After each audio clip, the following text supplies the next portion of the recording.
Hong Kong International Airport canceled all flights after thousands of pro-democracy protesters filled its main terminal on Monday. The airport's website advised all passengers to leave the building. It said that the demonstration seriously disrupted airport operations. China's central government is closely watching developments in Hong Kong.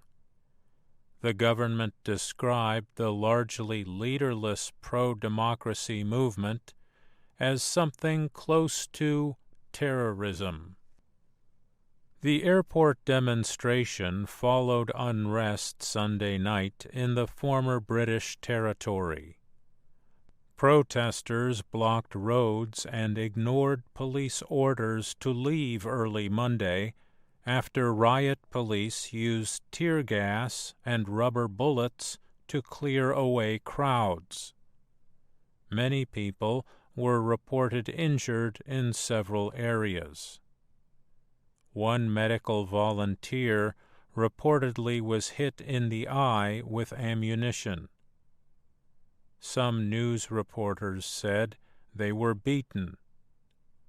Protesters were attacked with sticks on trains in an incident similar to what happened a few weeks ago in the Yuen Long area.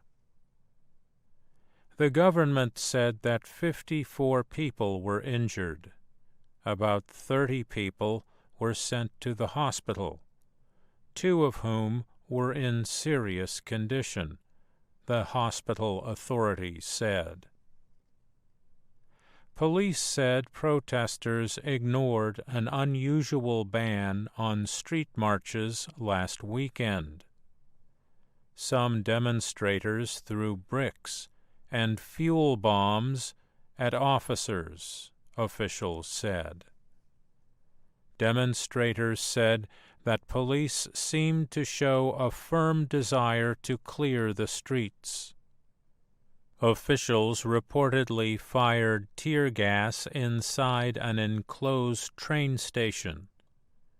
In another area, police wearing black clothing and masks suddenly started arresting protesters. The action made some demonstrators believe that police had infiltrated their movement. Much of the violence was broadcast or streamed live by news media.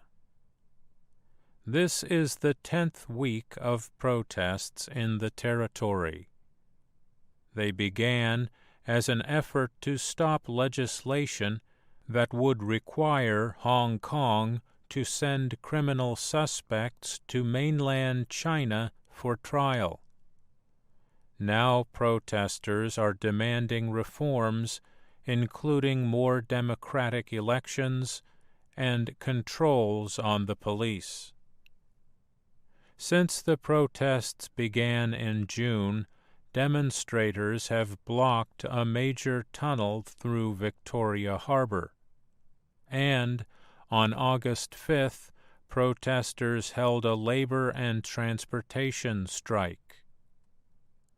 Last Friday, police denied several requests for peaceful marches in several parts of the city. They noted that the level of violence had increased. Many considered the denial unusual. However, government opponents marched anyway.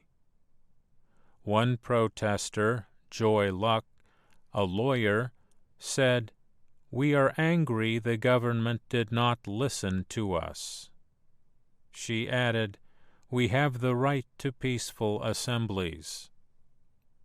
The unrest is the worst to take place in the territory since Britain returned control of Hong Kong to China in 1997. As part of that agreement, Hong Kong operates under a one country, two systems principle. It promises Hong Kongers democratic rights that people on the mainland do not have. Many of the protesters say they are angry that China appears to be taking away some of those rights. I'm Mario Ritter, Jr.